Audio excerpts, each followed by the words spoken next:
Oh, I have wanted to do this for a long time. I always, for some reason, it's quite like uncomfortable having like a conversation for an hour opposite someone. Don't know if that like resonates, because I recently went back into therapy and I did it in COVID for 2 years, all on Zoom, and I wanted to get back into it. That last therapy ended like disastrously because he was I don't know if this is still recording, but like he should have been like reported for the way that it ended. So that kind of left me with a little bit of trauma, but I only recently decided to go back into it and want it to be face to face, purely because I don't think there's enough of that these days. Was it not face to face? It was on Zoom. Right. And I specifically didn't want that because so much of my life now is on Zoom, and it's kind of turned into a bit of like a theatrics for me in a way. Like I know how to turn on and just be who I need to be on Zoom when the camera's on, because I've been so used to that for the last 4 years. So I didn't want to go into therapy in a space where you're supposed to be really open and vulnerable and just kind of have that in my calendar as another call. So I did that. I did my first session last Thursday and it was great. It was so uncomfortable. What was uncomfortable about it? Talking about myself for a prolonged period of time, and so there's no therapy aside, when you're in a conversation like this, it's so intimate and almost so vulnerable. Added on top all these fucking cameras. There's just something scary about that, I think. But also great. Did it make you feel vulnerable? Does this or did that? Well, that and this probably. That did make me feel vulnerable, but I kind of lent into that because that's what I knew it was going to be. And I think it was something around paying someone for their time to listen and then ask pointed questions. And something that actually came out in that therapy session was why I find that uncomfortable in the first place, like having to pay someone to listen and be vulnerable with, because I find that quite difficult in day to day. Where does that come from? So we only scratched the surface in the therapy session, but my hypothesis is it came from a melting pot of, in a nutshell, growing up with a real need for attention, and then as I've grown older, being aware enough of that need for attention, being aware enough that it's still kind of there, but being ashamed of it. So therefore, having a setting where I'm talking about me feels uncomfortable. When I'm in a social setting or talking to a loved one or whatever, I would much prefer to listen to them and be there for them than me to talk about myself. And I think it's because when I was growing up, that need for attention, which came from a few different things. But one of the most important factors I think was growing up with social media. I think that's f***ed up a whole generation, because our self-worth was tied to the amount of likes we got and the validation we got. I got my Facebook account when I was in year 6. Wow. Yeah. And social media then is very different to what social media is now. Now it's like 10 times worse, 100 times worse. Because now you actually have to put your life out. Before it was Facebook statuses and how many people are going to write on my wall for my birthday. Wow. Yeah, it has fucked up a whole generation. How do you think your belief in how social media affected you or fucked you up? It feels more and more because of social media that everybody's becoming a self-proclaimed psychologist or psychoanalyst. And so everybody is validated because they watch the latest video, the latest TikTok about somebody telling you what's wrong with you because of your childhood and this, that, and the other. And it's not that the information isn't valid or true, because a lot of the theory is accurate. But what it's kind of doing is it's making everybody a self-proclaimed expert. So you've got all of these younger people, from what I've seen, my generation and below, that are saying and making these videos for views. Of course they are, because they wouldn't be making them otherwise. Recounting and regurgitating psychoanalytical knowledge, basically. Well, that's interesting because that's your echo chamber. And that's what social media is like today. It's so driven by video. It's so driven by attention, and the medium is in content, right?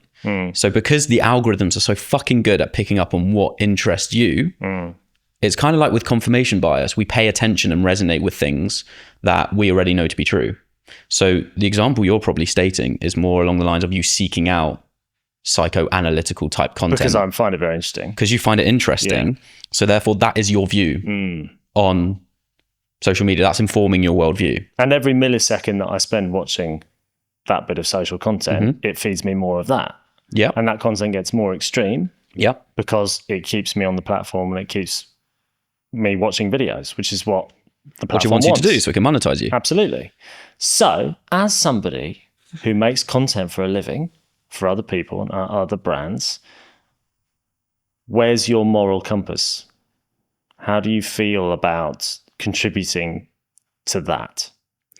My justification in contributing to that is Bright Shift is 5.5 years old. We've been through like various different evolutions, but the one thing always remained the same. So it was this idea of, Bright Shift was kind of founded on this idea of positive propaganda. And it was an awareness of the impact that social media has on society. Like every single generation is hooked. My grandparents right through to my 14-year-old cousins, everyone is hooked on algorithms in one way or another, whether they like to admit it or not. And when the Cambridge Analytica scandal came out, do you know that? Yeah. Even Brexit.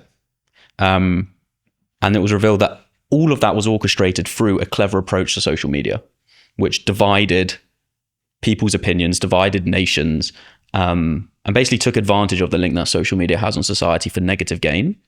Bright Shift is founded on the idea of taking advantage of that same link, but for positive gain.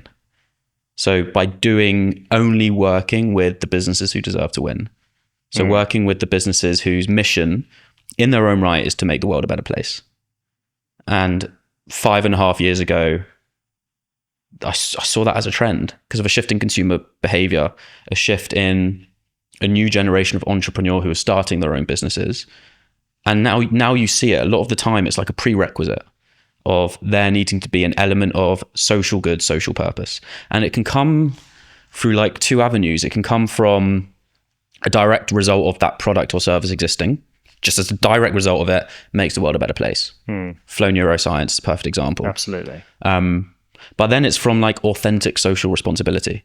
So that business's product or service may not necessarily itself directly contribute to making the world a better place, but it could have like initiatives which are ingrained into the business, which itself contributes to making the world a better place. So one example is, have you heard of Bagel Bake? No. In Brick Lane? I think you're in the minority there. It's like an institution. I think 25, 30 years it's been going. World famous bagel shop. Since it opened, it's never closed. 24 hours. They make a joke that they lost the key because it's open 24 hours. Wow. If you go there on Brick Lane, there's two bagel shops next to each other. You got the yellow one and then you got the white one. Oh, yes, famous. Yes. So they sell bagels for cheap. And like salt beef bagels and cream cheese bagels. They are not necessarily making the world a better place apart from doing good food. So we worked with them over COVID because as an institution that was open 24 hours, as a essentially bakery that offered prices for like rock bottom, the pandemic really threatened their business model. Because yes, they could have gone on Deliveroo. Yeah, of course. But they could have gone on Deliveroo or Just Eat, and they've got such like an active client base that they could have easily done that. But they would have had to increase their prices because Deliveroo and Just Eat takes such a massive margin. Yeah, I don't know the exact figure. I think it's 30. So it would have threatened their whole business model. So what we started working with them, helped them like develop an app so they could do their own ordering and delivery. But because our metric from the start was we only take on, because it's quite subjective, like what is a good business. Our subjective from the start is, again, somewhat subjective, but as the business grows, as they scale revenue, as they scale commercially, the positive impact on the world has to also grow as well. So with them, we took them on as a client. We said, we'll help oversee the creation of this app, help market it, advertise it, get it out to the right people so you can establish this new revenue stream. But you need to donate all of your surplus food every single day to local homeless shelters in Shoreditch. So started working with them. Within like 3-4 weeks, established a new recurring revenue stream for them. We got them to like £80,000 in monthly recurring revenue within the first 4 weeks, 5 weeks. So we saved their business, turned the business around. But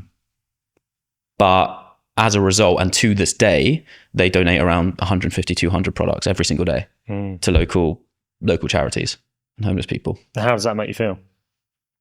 Proud to be able to contribute to that. So anyway, going back to the question, that is how I justify it. Because it's a weapon. I think it is a weapon, social media. It's weaponized attention, and I think it's making the world a far worse place than if it wasn't here. But it's a tool, and tools are neither good nor evil. It's how we use it. How we use them that matters. So that is how I sleep well at night, through helping the businesses who deserve to win take advantage of this weapon in order to grow and therefore scale their positive impact. Has there been a time where that hasn't worked out? What do you mean? As in, you've done a piece of work that hasn't had the positive impact that you thought it would? Yeah, so much. I mean, it's a cliche, you need to constantly fail because that's how you eventually succeed. But we've worked with clients where it just hasn't worked out due to relationships, due to our work not being good enough. But I think the place we're in now is actually because the way the world works today in terms of the kind of creative we produce is you produce a lot of it at scale and mix the quantity and quality. And because there is so much real-time feedback and data that comes through, when you fail at something is actually good, because you can analyze why that didn't work in the same way you can analyze something that did work. If anything, it's easier to analyze something that doesn't work than it is to analyze something that does work. So now we're kind of at a point where if a piece of content, whether that's an ad, piece of social media content, a website film, whatever it may be, if it doesn't do well or if it flops, then that's still good. That's still learning. That's still insight. And then the other way to answer your question is just, client relationships not working out. And that's just people, the dynamic of people and expectations. Lots of horror stories in that regard. Have you ever sabotaged your own success? I mean, the answer is yes. I'm trying to think about an example. I think I used to and sometimes do, because there is a big part of me that is driven by fear and anxiety. You're either driven by passion or you're driven by demons. And I still have a strong part of me driven by demons.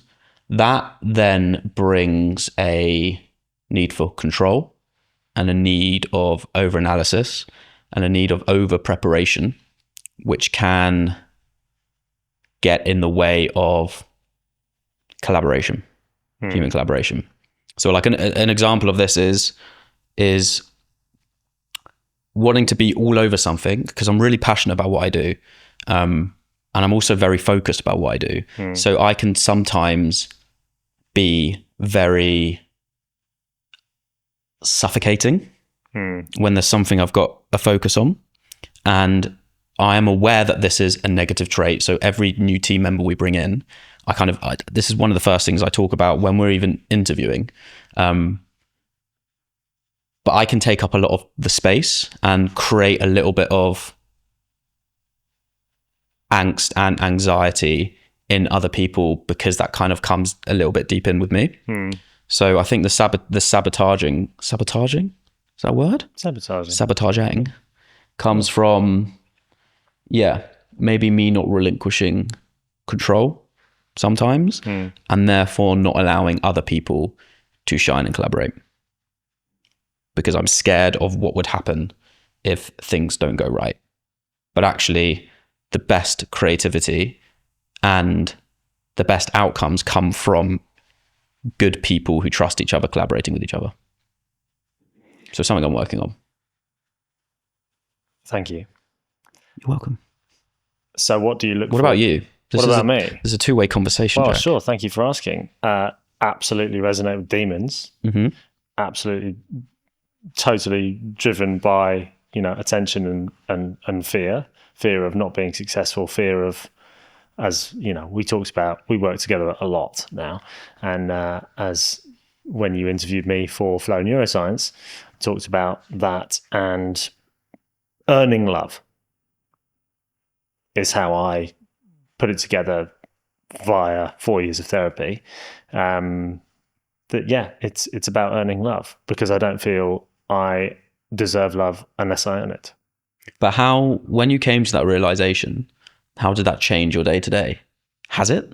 Absolutely, because now when my mindless work ethic, which is like, I have to do this because otherwise I'm a piece of shit, kicks in, I have more tools to fight it and get myself back into a place of control, because it is actually, you fall into a place of lack of control, because then you get yourself into a space of burnout, because I have to do this, because I'm not allowed to have a social life or spend time doing other things, because that's all a waste of time. Because if I'm not successful, nobody's going to have any time for me. So have you ever burnt out? That's deep seated. Have you ever burnt out? Oh yeah. Because I think the expectations on your shoulder from hearing you and knowing about you as a person and your past as well. Yeah.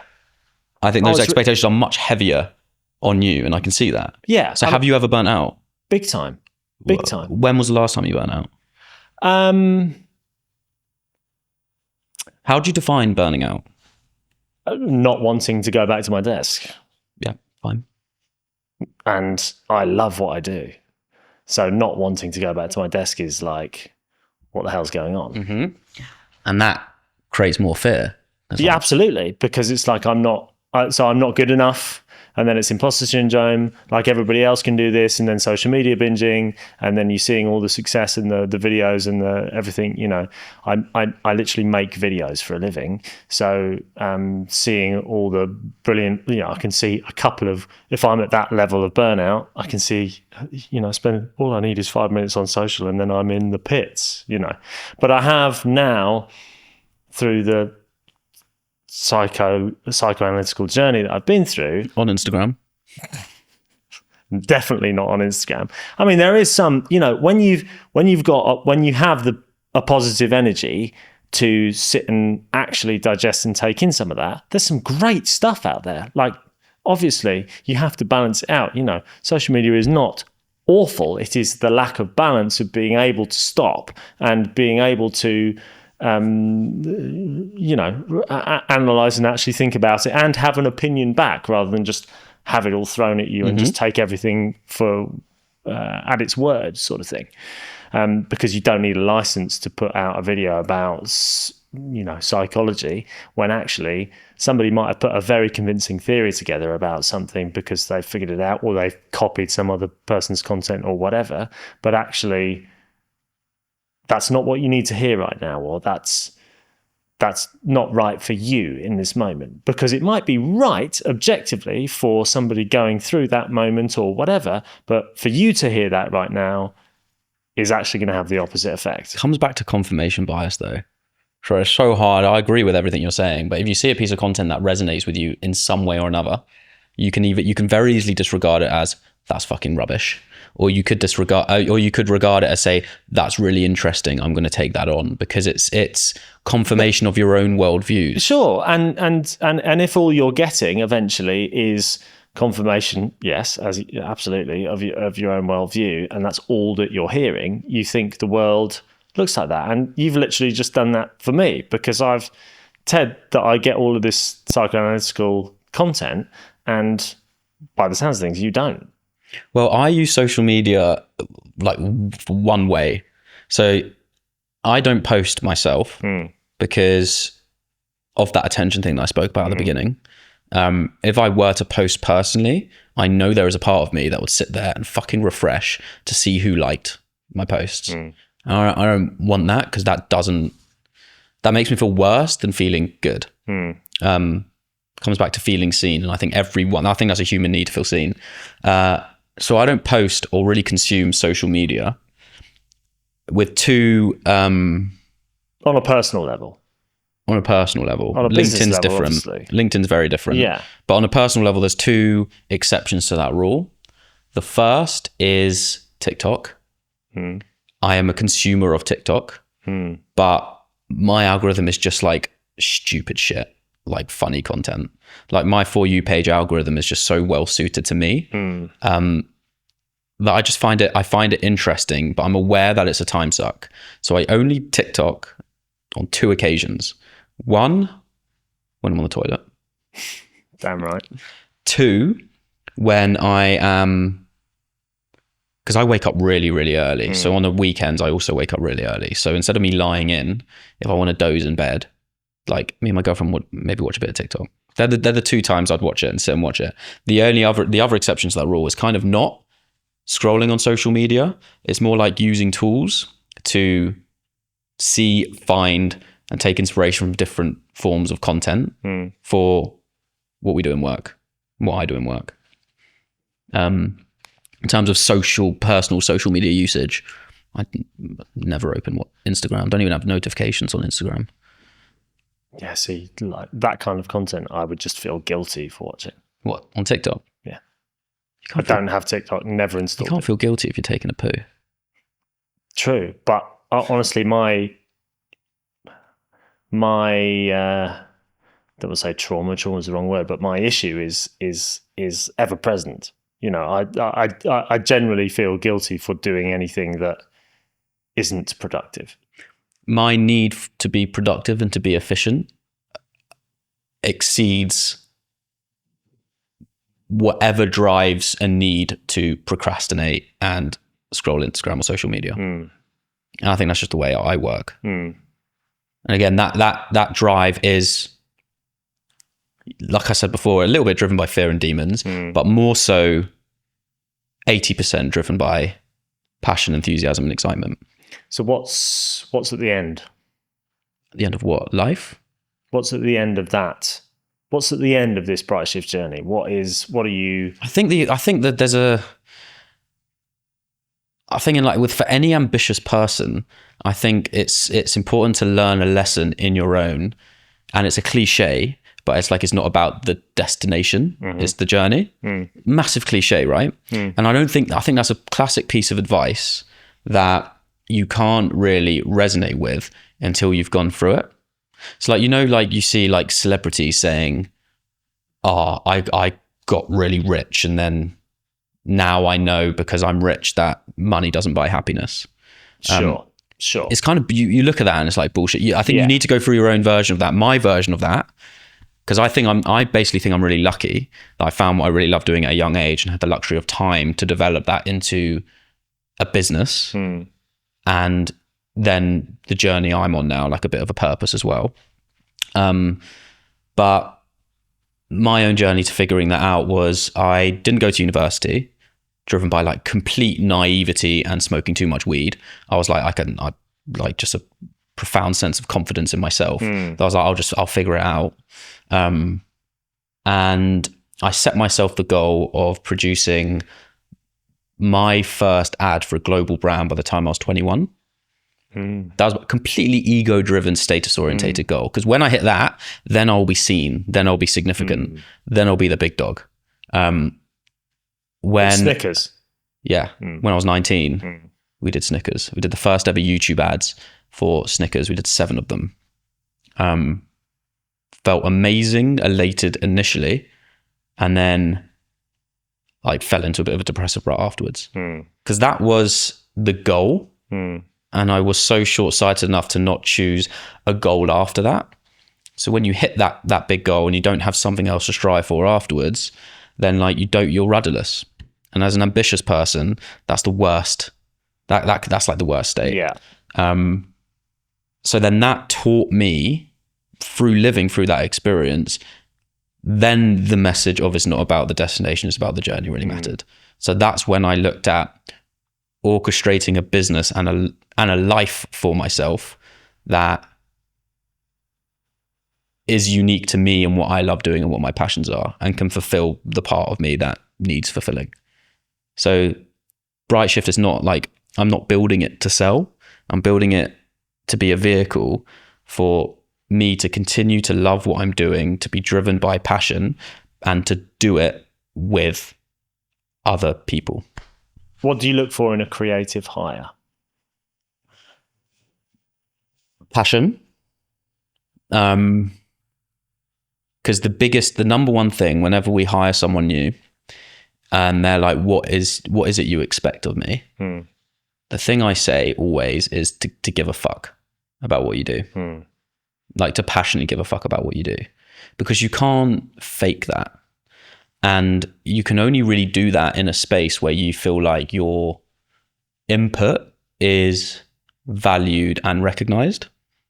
And you also get a feel good effect from doing what you're doing as well. Like, because the clients we work with, and it's so broad and all of them are doing incredible things in their own right, there's that added element of, as a creative, you like to seek that kind of validation as a result of what you do. But with Bright Shift and the clients we work with, there's that thing added on top of putting in effort, being driven by passion and a love for what you do, driven by a little bit of fear as well. But knowing that actually the outputs of your labor and your time and your passion is actually going to contribute to making the world a better place in its own right. So those ingredients are what goes into making one authentically give a fuck. How do you want to change the world? If that's the biggest I change don't want in to the change. world. I don't want to change the world because I don't want to change the world. Because I don't want that burden, and I don't want to be. I don't personally want to change the world. I want to be a part of helping lots of people change the world. That's the impact I want to make. And doing that through what I believe is the ultimate unfair advantage today, and that is in creativity and creative content. Because going back to the idea of an algorithm-fueled world, the currency of an algorithm-fueled world is attention, and the medium is content. So if you're not creating the right kind of content that takes the context into consideration, like the audience, the message, the channel, then you're not going to get the attention you need or one needs in order to go on and make the world a better place. That's my mission. Not for me to make the world a better place, not for Bright Shift to make the world a better place, but for Bright Shift to act as a catalyst for as many different people in their own right to make the world a better place. Based on what you were just saying about about creativity being the thing and the unfair advantage, tell me about AI. I think AI is and should be viewed as a creative companion and not a creative replacement. The creative industry is on its fucking knees at the moment. Not just because of AI. I think just widespread, just economic shitstorm. Like, we've never had as many candidates coming through for internal roles or freelance roles. I've never seen anything like it before. I think some of it is driven by AI. The issue with AI right now, and I think that's the only thing one can comment on, because you can speculate as to what it's going to get to. Yeah. But that's just like a fool's errand. Yeah. Right now, AI cannot replace like for like human creativity in any shape or form. I think it can act as a really strong creative companion, but I don't think it's a replacement. And again, it's just like it's another tool in the arsenal. So from a creativity perspective, we use it to be more efficient and to almost speed up the process of creativity. Whether that is in using ChatGPT to, I have the same prompt with ChatGPT a lot of the time, and it's me getting the ChatGPT to basically be a behavioral scientist with a background in copywriting. And I say, here's a problem, here's a script, here's a website, here's the context. Write me some copy based on you being a behavioral scientist with a background in copywriting, and not using that like for like, but using that as inspiration. Because I think the hardest thing about creating anything is starting. 0 to 1. And I think that is where that's a big place of where it fills the blanks, and helps catalyze things. The other way is just in helping to create things that would ordinarily take fucking ages to do. So a good example of a recent shoot we did was green screen. Sure. That client, we knew they would be fussy with the kind of images they would want in the background, like what that backdrop is. We could have spent hours looking through stock image libraries, hours. Instead, we used Midjourney and AI to create multiple different options, sent them to the client. They said, like this, don't like that, like this, don't like that. We then used that to create, in 2 iterations, the perfect backdrop. And then, our gaffer, Charlie, was like, you can't have that light there because that'll be really hard to light for. No problem. It's not motivated. Yeah. No problem. Go and generative fill in Photoshop, circle around the fucker, click a button, it's gone. That process would be agonizing and take ages and waste human capital and human time. And that's sped up. And then it's also not, data for something that's not particularly creative, just problem solving. Yeah. One thing that is scary is, like UGC ads. Do you know that term? Of course. So it's like it's taken on a whole new meaning. UGC, do you know what it stands for? User-generated content. Yeah. Now there's a whole industry, and there's people who do this as a job where they're UGC creators, where you send them a fucking product, you send them a script, they bring that script to life. That's not UGC. That's that's a format, a staged format. And there's now an AI called Creatify.ai where you can create your own AI avatars, feed it a script, brings it to life via voiceover and like an AI avatar of like a human. And we've used it. And do you know why? Because it speeds up the path to creativity, and it speeds up the path to making our clients more money and more successful. And the reason for it is you can use a tool like that to test so many different narratives, so many different styles, so many different hooks. And you could basically produce in a day 100 ads that tests all these different parameters, push them out, see what resonates, and then take those insights into more ads that maybe you will spend a little bit of more money on, a little bit more time developing out, but it speeds up that path in a cost efficient and time efficient way of understanding what works and what doesn't. AI voiceover is another one as well that we use a lot. Can you tell? No, I don't think you can. Do you want me to play you something? No, I've experienced it. Do you know what's really scary is deep fakes, but how easy it is to do it now. So we put together a pitch for a client, and we had an idea. This was like a year ago. We had an idea, and what we wanted to do was bring to life idea, not in words, but in a video. So we put together a video using stock footage and stuff like that to show what the outcome of this creative idea would be. So we like had it being spoken about through like a news video. And what we did was, and I checked this, it's not illegal, but we found the CEO. He did like a 20-minute long video podcast. We downloaded that audio. We created an AI clone of it privately, so it's not publicly accessible. So then we could write in anything we wanted and for it to be in the CEO's voice.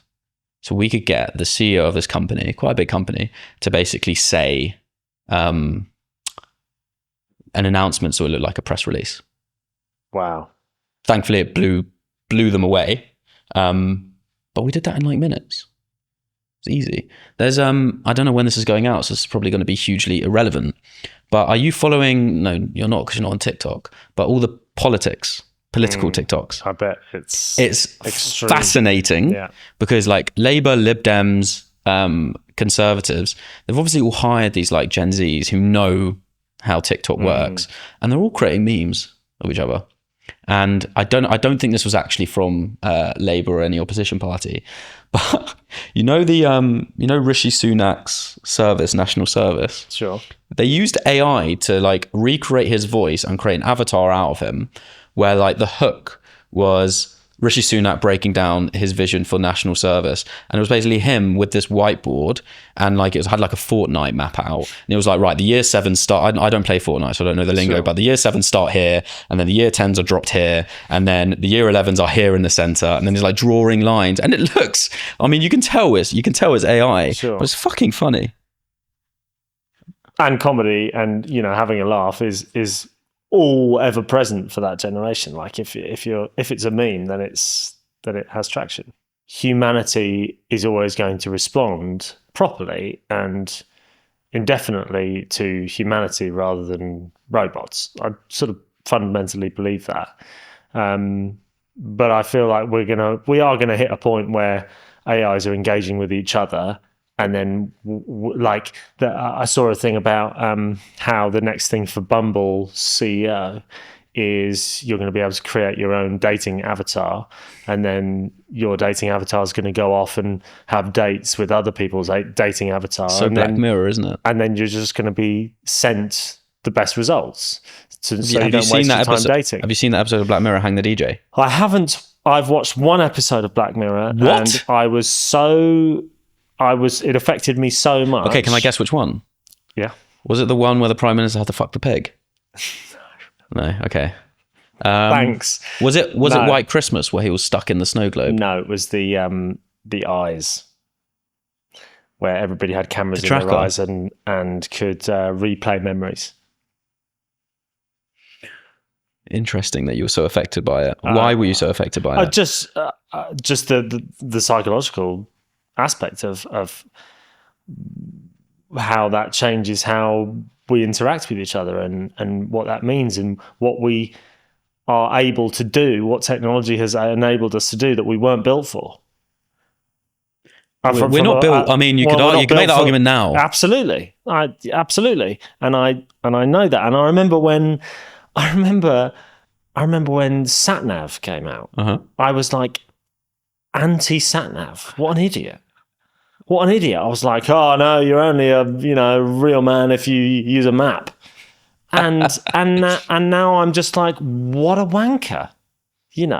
So part of the reason for doing this podcast is because I know I'm a bit of an arsehole. So I'm interested in, I think you're the least arsehole person I know. Well, but anyway. Why do you think? But I know. But I'm really interested in learning. I've been particularly sheltered. I haven't really gone out into the world much, and because it terrifies me, honestly. Like I'm so scared. On the reason. Okay, coming back to me, from a psychological work, perspective, I am so terrified of not over delivering and upsetting a client or anyone when I'm working, that I over deliver. Because, and if I don't over deliver and you aren't delighted with what I've delivered, then I'm constantly in fear. I grew up with parents that just screamed at each other all the time. So I have a thing about confrontation. A really big thing about confrontation, and that follows me everywhere. I walk down the street, go anywhere. Like 5, 6, 7 years ago, totally depressed, couldn't even pick up the phone to order a pizza because I was so terrified about what the person on the other end of the phone thought of me. And pineapple on your pizza? What the fuck? But a long journey and a lot of therapy later, I realized that actually that came from a place of narcissism, because why would the person taking my pizza order give a shit about me? They just want my order and they want me to go away. They don't care. And that has given me so much freedom, so much more freedom. Again, it's not cured. It's not a cure. It always follows me around, but I'm able to deal with it faster. And it doesn't put me in the pit when I have one of those moments, because I'd take one little knock and then I'd be useless for a couple of days. Yeah. I think like you, not just you, every single person is nothing but a side character in everyone else's stories where they are the main character. Absolutely. No one gives a fuck. No one gives a fuck. Doesn't stop it from being crypto. No one cares. No one cares is quite possibly... It was the most traumatic thing when somebody first said it to me, and is now the most freeing thing that anyone has ever said to me. Do you not think that's one of those things which is you have to, like, that's a cliche, like no one gives a fuck, do what you want, life's too short. But like it's one of those things that as well is a cliche, but it's all well and good hearing it, but you need to go through an actual experience for it to sink in. Yeah. And I don't think, but like I don't think there's another experience that isn't like you're about to die or you've just been diagnosed with a terminal illness. Like that, I feel like that's the only experience needed for something to actually click in your brain like nothing matters. Otherwise, you think you have to go through it. So all this social content, coming back full circle to where we started, of all this social content that I see about psychology and psychoanalytical theory and all this stuff, do you think it actually lands? Do you think people actually learn from it?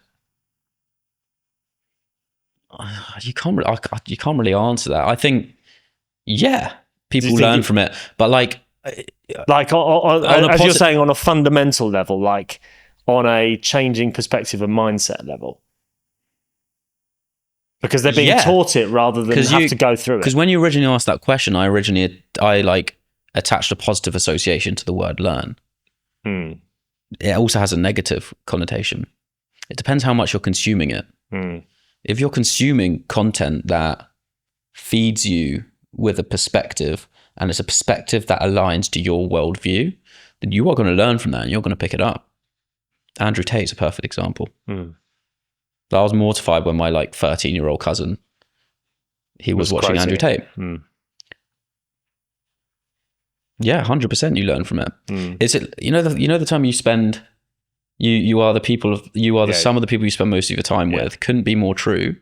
But this generation, they spend a lot of time on social media.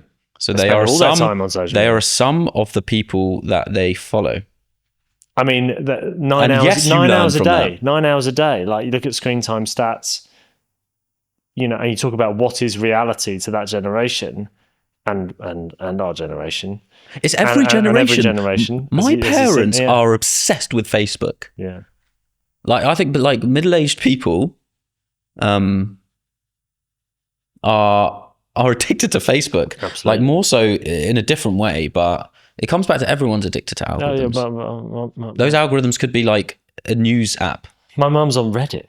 I fucking love Reddit. Reddit's great. Reddit is part of my routine. Every single night to fall asleep, I scroll Reddit.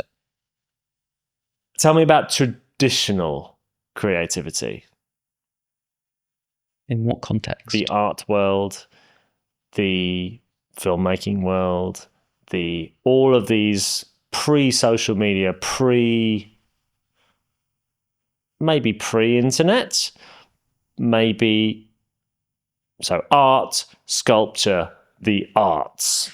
So tell me about that. My definition of creativity, and it's probably biased on my worldview and how I use creativity, but my definition, and it's direct definition from a guy called Mark Lewis, who runs an advertising school, creative school called the School of Communication Arts. It's the most awarded ad school in the world. His definition of creativity, we worked with them for a couple of years over the pandemic. His definition of creativity is an original idea that provides value. And I think that kind of hits the mark. But are there any original ideas? I mean, that's a topic for another conversation. Just because an idea is a Frankenstein of lots of other ideas doesn't necessarily make it not an original idea or an unoriginal idea. But going back to the point, I think it's all about value in modern day. It's like, so what? And I think the traditional arts is more so around the purest form of human expression. Mm. I've never really like connected that much with traditional arts over and above like films, because that is what resonates with me. I can't look at a piece of artwork and be moved by it unless someone is explaining to me the personal elements of what makes that piece of art unique. That's when I get interested. That's when I can get touched. That's when I can get moved. But like because it's really subjective. I think films has always been a place I've loved to go to escape. Like my favorite thing is to be moved so much while watching a film to the point where I cry. Because I think there's just something so human about that. Like being moved to such an extent where you feel emotional enough to cry. Does it give you access to that emotion? Probably, yeah, in some way. But I also don't feel ashamed to cry. I just don't really feel the need to do it that much. If for whatever reason I feel like the need to come on to cry, I'll just let it happen. I won't push it down. I'm well overdue a big cry. The nature of this podcast and the nature of this kind of vibe is, as I hope you've kind of gathered, I have no idea why I'm here. Blank canvas. We're very white. We're in a white space. I have an easel behind me that doesn't have anything on it. Where do you start? What do you mean? In a creative process? Because 0 to 1. So there's a TED Talk, which is from, I think it's the author of Eat, Pray, Love. And it's all around her creativity. And she's really interesting because perfect example of, that was her first book, Eat, Pray, Love. I've not read it, but I know enough about it to know that it was like a massive hit. Where do you go next? After you do something so big? Where the fuck do you go next? Success. Yeah. When you're so adored, or a piece of work you do is so adored, how can you possibly follow that up? There's so much pressure. She described, I watched this TED Talk when I was like 18. She described the creative process as external pixies that when she sits at her desk, external pixies, magic pixies come down into her, and the creative work comes out from those creative pixies. It's not her, it's these magic pixies. Universe. Whatever. It's like not her, it's not her brain, the pressure of her brain. It's something, her creativity, it's just something else, it's something magic. And she's a conduit. Yes. That's really stuck with me. Because yeah, it's horrible because being creative for me in my day-to-day isn't just coming up with creative ideas, it's coming up with like creative solutions to problems as well. Probably more so than coming up with creative ideas. Because a lot of my day is spent on like people and organization and management. And I think you need a massive amount of creativity in order to combat that. So I view it in the same way. So it's not me, and therefore I've taken the pressure off me. It's like I sit down at a desk and just start. That's the approach mindset I've taken. And if I really struggle, then I do the Pomodoro technique and set a timer for 25 minutes. And after 5 minutes, I'm just like, I'm already in the flow. You said it for 25 minutes. I said it for 5. I'm still there. That's why you for an hour. procrastinate on Instagram, you fucker. No. I'm still there for an hour. Yeah. But I have a humiliatingly short timer. It's the easiest piece. It's the easiest piece of advice. Yeah. Just start. Yeah. And I think it's the crippling anxiety and over perfectionism that probably every single creative person faces when they want whatever they're working on to be perfect. And actually just trust the process and just start. Because you're not what you start with is not what you're going to end with. Just start. Tell me about your journey of understanding that you are a conduit in relation to ego. When did it become not about you? I've not fucking reached enlightenment. So it is still about you. Well, like I said before, like everyone's the main character of their own story, Sure. and anyone who's But that can be.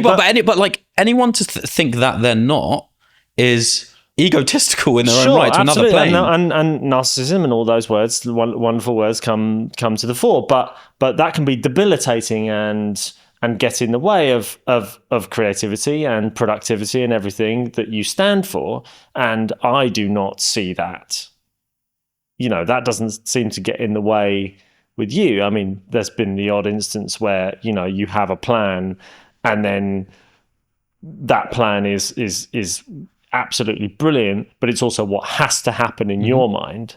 So we work together a lot, and I have experienced what you said before. But it hasn't been debilitating to the point where it's all about you. It's just you have a plan.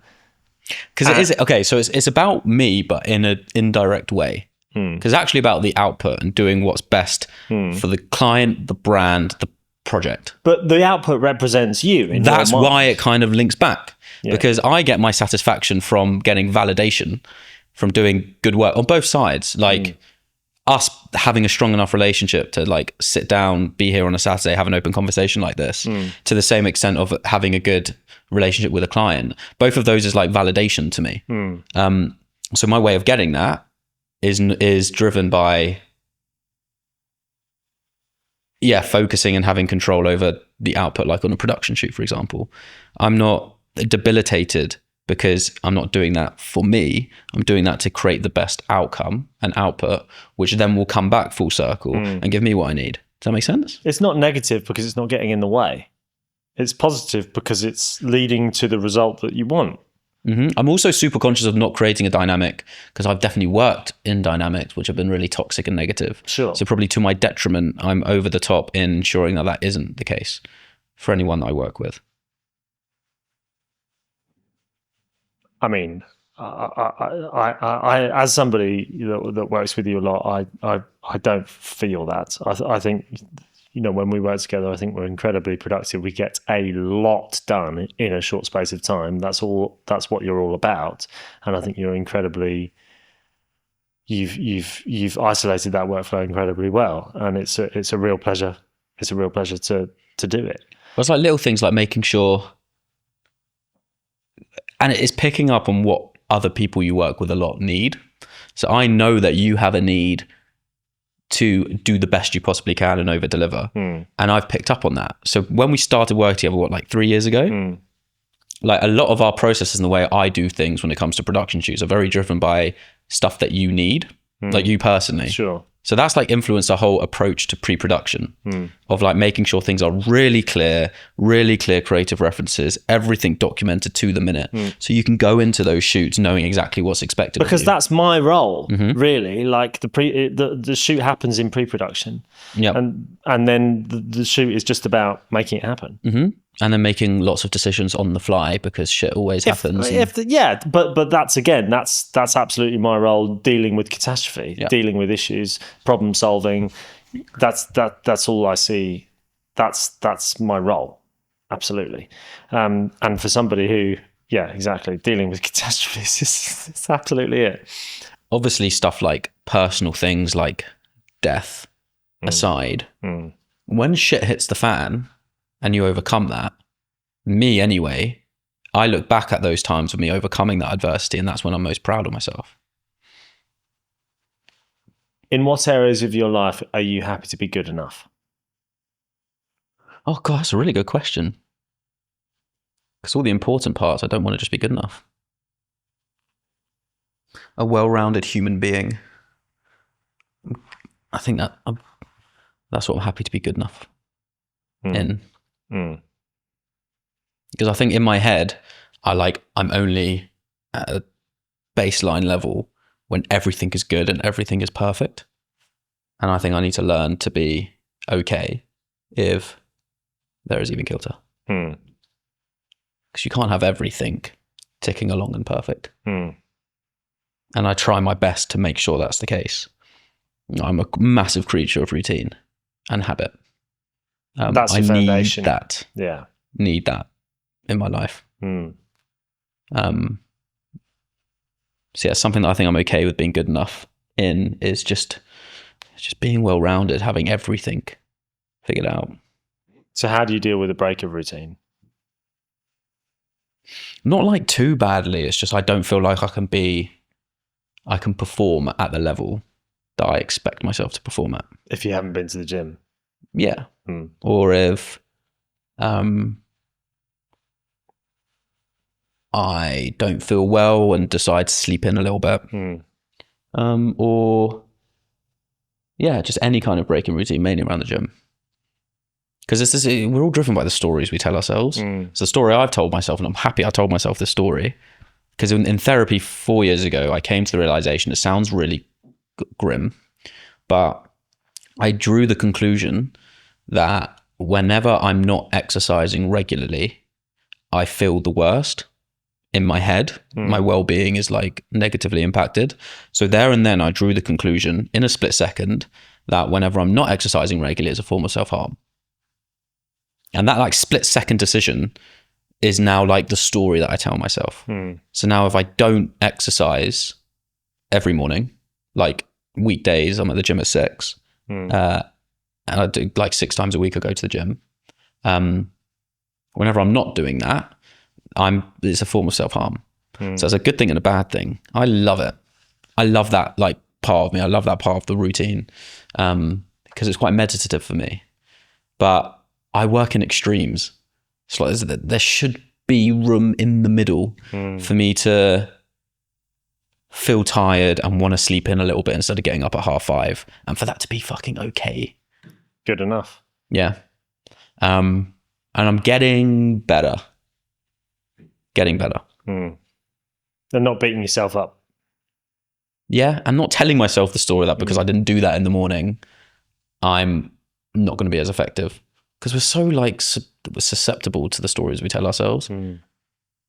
Well, we know them so well. It's like even, and it's mind over matter. Like I've got this thing, a Whoop, and it's I love it because it's just like tells you all your health data. And I could wake up in the morning feeling a bit unwell, look at this and see my resting heart rate over there, and look at my skin temperature, and it tells me I'm okay. I'm like, okay, I'm not ill. Great. Although but on the other end, I could wake up and everything's in the red. Skin temperature through the roof. I wake up feeling okay, look at the data, and it's like, I feel ill. We're susceptible to the stories we tell ourselves. I'm actually interested in talking to you as an entrepreneur about legacy. Yeah. What do you know about your distant ancestors beyond your great-grandparents? Nothing. Fuck all. You? Absolutely the same. I mean, you know, I know there's some Portuguese in my great-grandparents. But how does that make you feel about legacy? I think legacy is just an egotistical, like, legacy for my children and my children's children is 100%. Whether I have aspirations to build a library so my name is memorialized, don't give a fuck. So what's it all for? Me. Make myself proud. That's the metric that I want to live my life by. And I realized this 2 years ago.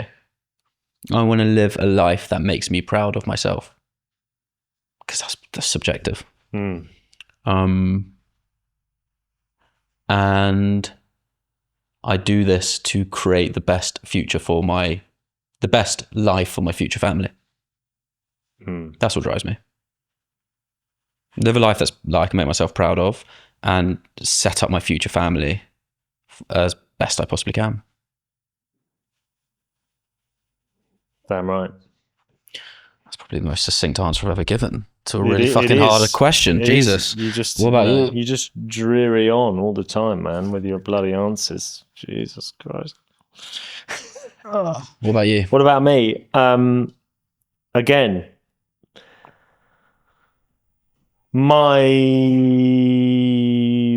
grandparents and my parents, you know, it's much more, it feels like I've been left with a feeling that it's much more important, legacy and leaving something behind and being remembered and stuff. I'm left with this feeling, and it's unhealthy for me, and it doesn't help me at all. It's a wall and a barrier to just getting on with stuff. You know, for ages I thought about I finally formed my company. I had a company before, but I finally formed another company, and I'm just getting on with stuff rather than sat there thinking about what it might be in 10 years' time, because, the idea of leaving it to my daughter and her taking it over and what that would be going forward. And, I've just done some work for a company that's 200 years old, and thinking about that and sort of going, oh, that would be amazing. But at the same time, what difference does it make? I'm not going to be here. The person that my grandchildren's children, are never going to know who I am. We have no idea about anything to do with our great ancestors. So they're definitely not, especially in more and more the world. You feel, you sorry to cut you off, but you feel, I think legacy for like great grandparents, I may not know who they are, but I'm definitely impacted by them. Sure. Because trauma, experiences, and everything is passed down. Like Emotional legacy. You were saying around your expectation for legacy, your grandfather's not around anymore. That expectation likely comes from your parents, like you just said. And then that expectation is probably drilled into your mum from your grandfather. So everything's passed down. Sure. So I think that's another way to look at legacy. Like me, I'm Jewish by tribe, not religion. And then there's a lot of trauma passed down Jewish generations from what happened in the Holocaust and previous persecutions. So easy for that to get passed down. So who you are as a person, and what you then pass on to your offspring and children to inherit from you, that is a form of legacy as well. You're a legend, man. Thank you so much for Thanks for having me. on. You've taken my podcast virginity. Oh. I've never been on a podcast before. I'll take that. Yeah.